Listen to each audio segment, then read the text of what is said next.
Berbagi pada mereka yang membutuhkan adalah bentuk kepedulian terhadap lingkungan dan masyarakat.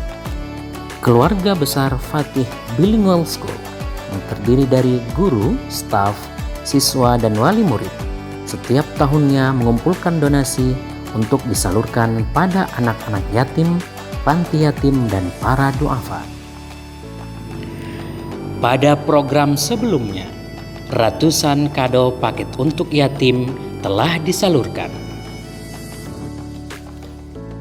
Selain itu, ratusan paket makanan, paket sembako, dan baju lebaran juga disalurkan pada anak yatim, berbagai panti, dan masyarakat yang membutuhkan.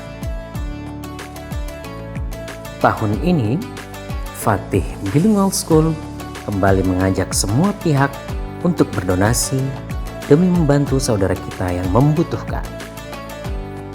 Melalui program donasi untuk yatim, kita bisa mewujudkan kepedulian terhadap mereka dan mengukir senyum indah di bibir mereka.